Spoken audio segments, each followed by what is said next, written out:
Hello everyone, and welcome back to another Wano video. And in this one, we're gonna go over the patch preview for the Northag DLC patch. So all the changes that we get outside of the new divisions.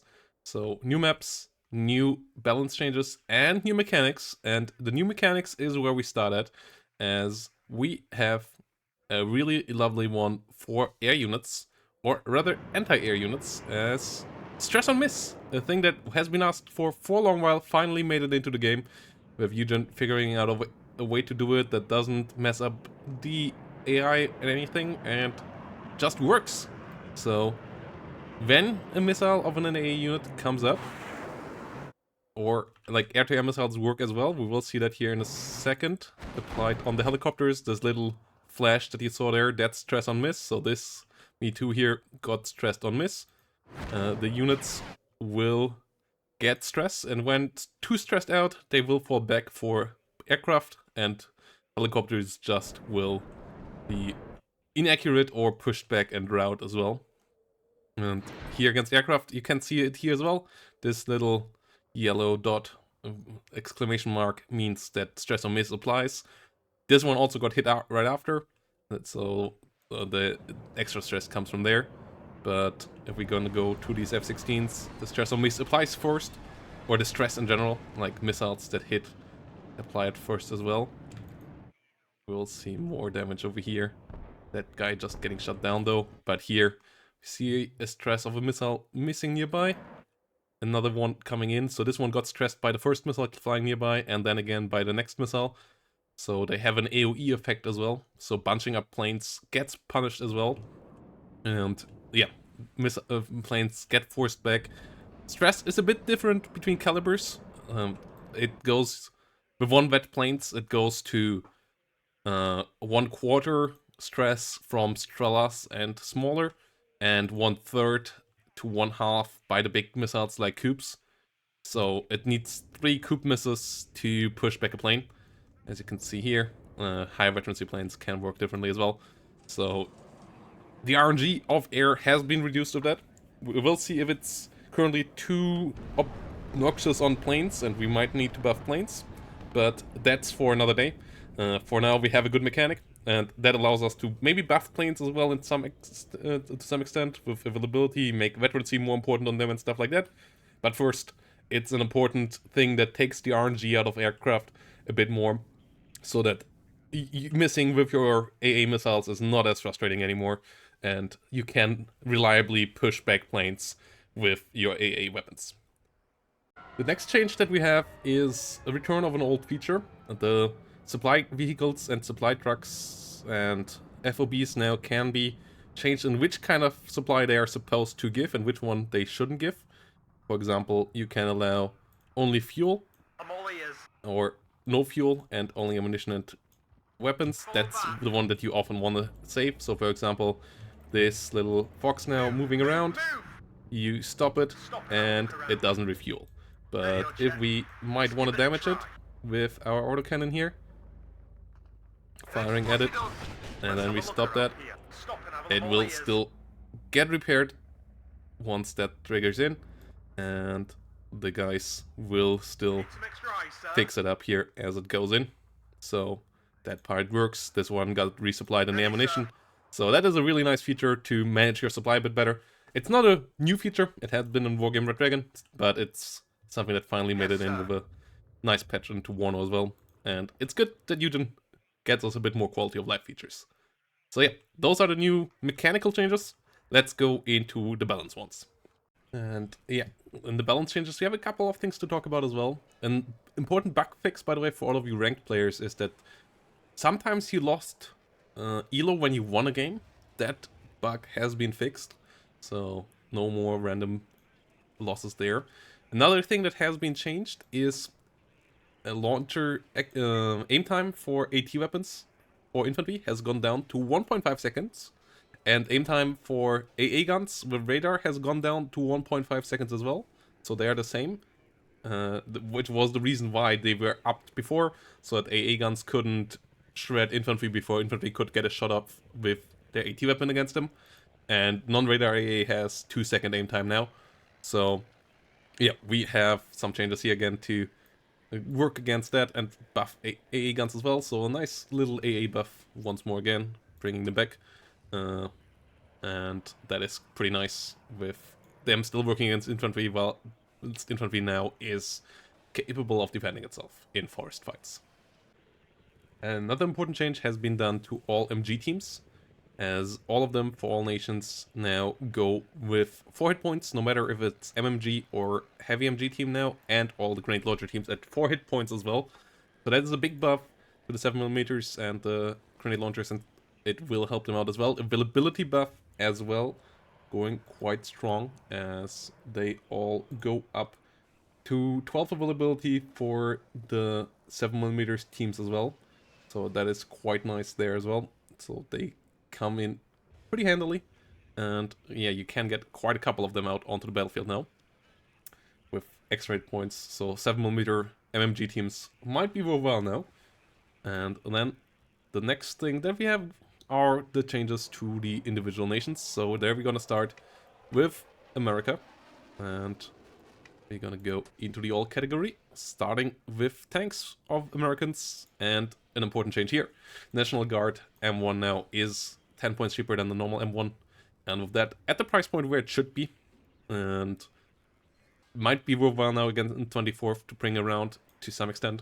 Still not amazing, because National Guard reservist traits on tanks is a key debuff with more stress, with more hit, longer aim time, lower rate of fire, lower accuracy. Like, the debuffs are real, but at least you get a price reduction for it now, and this thing can be somewhat worthwhile now again. Bradleys have been nerfed as well, and their stabilizer accuracy, so the motion accuracy of Bradleys has gone down. It was 50% here before, and it's now 34% in this stat. It went from 13 to 8 on shot accuracy in motion, which is basically where this is calculated from then. And yeah, that means a lot of difference in firepower when you are moving with these, and that is still a Bradley nerf that is deserved, as these things were pretty busted. And yeah, with the latest 5 points and this nerf now, I think they start to get into a decent spot. And yeah, we then also get some buffs for the Americans though. We get M60 buff with the M60 TTS here. This one, this normal one, going to 7 base availability. So that is a nice buff for both the new 9th and the new 9th Infantry Division and the 8th Infantry Division. Both of those now having 7 base availability on these guys. And that is quite nice. The LRS going up in firepower as they finally get the right law. They had the Belgian A1 law with only 11 pen before. Now they have the American standard with the 13 pen. So that is quite nice. And the snipers go down to 35 points. So these are really worthwhile now as well, from 40 to 35 with double sniper. This is pretty crazy. They are really scary. And the CV goes down in price as well. A nice little buff to the guys over at the 35th, and 9th gets them as well, and 2nd gets a push even further.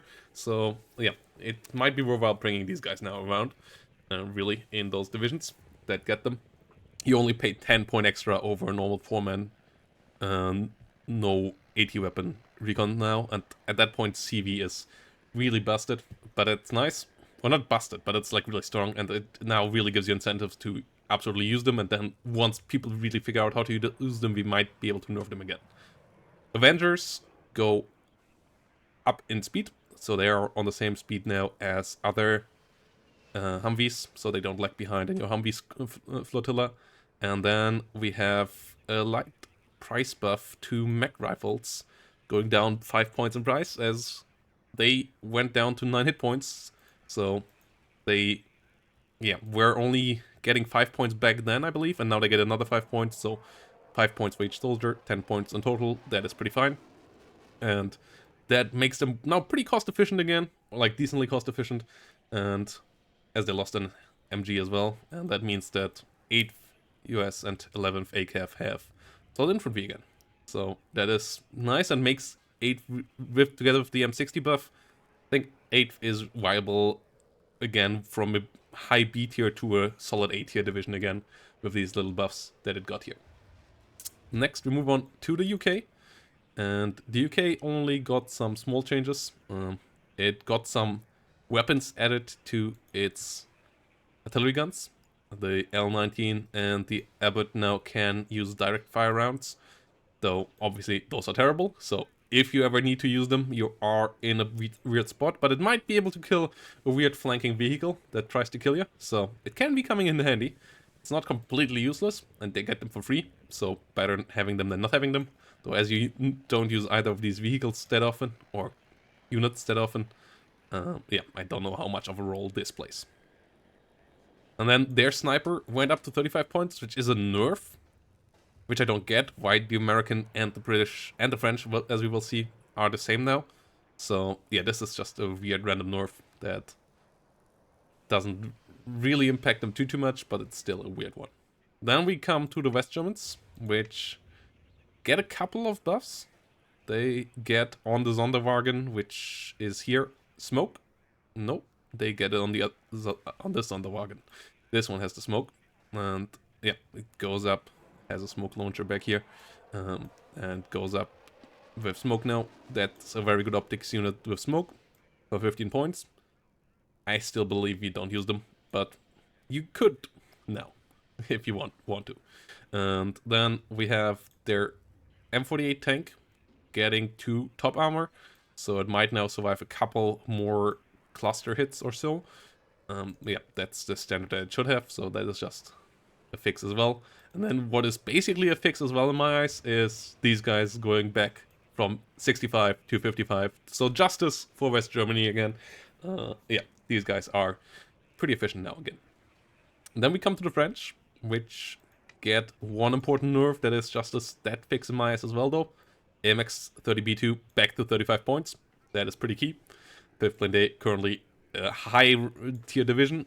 Like that's like a high A tier, low S tier division currently. So this buff here absolutely deserved. They get a little treat for it though. The Dragon Para get smoke nades. Not an important thing really for them. But it is nice. Like it gives them extra survivability. It won't make 5th Blindé OP. And it's nice to have special forces with an extra little utility, and they just lack that compared to other GSR units. So that was either making them cheaper, which isn't really cool, or giving them something fun to play around. And smoke grenades is the perfect thing. So smoke grenade as was.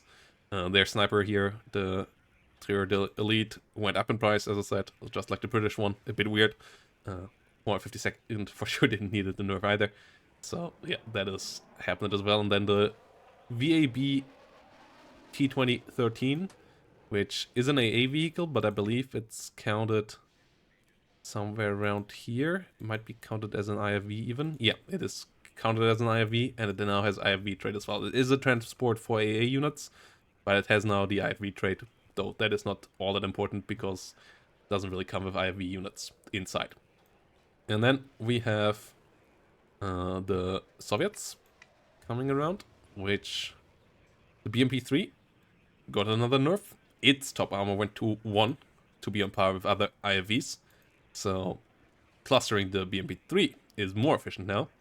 Then they got a couple of buffs to their tanks, in specific the T-62s. They went up to 50 km/h off-road speed, so they're decently fast boys now. And then the T-62 MV also got 5 points cheaper, which still makes it less efficient than these guys, though it has an extra top armor, and yeah, it has 1 extra hit point, thanks to the reactive armor here, the explosive reactor armor all around, but it didn't get the extra armor upgrade here that this one has, so the frontal armor is 3 weaker, and 1 extra hit point doesn't weigh that off, so I would even say it should be another 5 points cheaper, but at least it is a bit cheaper now. And as you only get 1 card of these in KDA, you always take these guys anyways, because they have an ATGM as well, so KDA just got a nice little small buff, and that is fine. Hopefully we will see these guys in future divisions as well. For now it only matters for KDA. Then an important infantry buff for the one division that gets them, or the two divisions that get them actually. Yeah, 79th gets them as well. Motoszolki RPG 22 went down to 35 points again. So there's a real reason to play 39th over 27th now again, because you get that cheaper infantry compared to the 27th variant here. 39th now really is that lower to the ground division again, and that is nice. Then we get a couple of buffs to AT guns, which I believe are here. Yeah, the D44 and the Sprout went up 1 in availability on the base availability, so it's 7 base availability for the Sprout and 10 for the Dejant D44. That is nice little buffs as well to units that we didn't see much play on lately. And then we have another buff to a unit that I'm not quite sure where to find. So these guys here went down to 15 points, though I'm not quite sure why. I'm not quite sure what comes in them, and they should be sellable, right? So 20 points is okay and all. 1 armored slow transport, so 15 points. Yeah, doesn't really matter. Went down to 15 points, and then we have Luats with AGSs going down in price as well. 35 and 4 points for the non-fort deploy 1 and 40 points for the fort deploy 1. So they were weirdly overpriced for a grenade launcher unit at 55. So this is fine as well. And then for the East Germans, we have the D44 buff as well. And then infantry for the other anti-tank guns of theirs, the CIS and the K52 and Rügner. This one going up to 10 as well. And that CIS 2 actually going up to 15 base availability. So you actually get a lot of them now. Still really hard to use though, so I'm not sure you want to use them still. But at least you get a lot of them now on a pretty bad unit, so that is pretty nice as well. So yeah, those are these changes. Let's have a look on the 2 new maps, and let's finish it there. So the first new map here is Valley. It is designed as a 3v3 map. I would say it's better as a 2v2 map, and it should be pretty easy to make into a 1v1 map. We don't have that yet, though. The map is not quite as wide as it looks, because unfortunately there are no bridges over here. I wish there was a bridge over there, because I feel like a bridge over here, and then one in the middle here, and then one more in the back here. And this map would actually be also usable for this part. It's similar like Mount River. The other side of the river should be usable. But outside of that, it's a big playing area here in the middle that is looking quite nice. You have a nice highway over here. You have a little village here. The hills are playable as well, with some openings in there too, but mostly used as maneuver area. And then you have a good couple of rear zones. The ones on the flank somewhat pushable, and then the 2 middle zones here as the fight over spots. There is a destruction version as well. Same goes for the other new map as well, and there is a 10v10 version as well. There are a couple other 10v10 versions of other old maps like Railway and so on now as well, so 10v10 players should be happy too. And yeah, let's have a look on the other new map. And the other new map, inspired by the Volkswagen factories, is Factory, which is a massive factory complex in the middle, with a couple of more open fields and then some big hills around the flanks next to the valley where the factory is in as well. And we have a really big factory here with really massive parking lot, with a bit of an area for some kids, including a skate ramp, or like a half pipe here. If you want to have your kids waiting for you whilst you are working in the massive gigafactory that sucks out your soul. And yeah, we have a railway here next to it as well. It's used in one of the new operations as well in a really cool way, and that we will have a look on in the next video, where we go over the single player content of this DLC, which is the best that Udon has gotten out in a long while. Like, I think the best single player content since Steel Division Normandy 44. but more of that in the next video. And then we have, yeah, this as a 10v10 variant and the destruction variant as well. You could make a 1v1 variant in the middle here, I guess, as well. That wouldn't be all that hard, I think.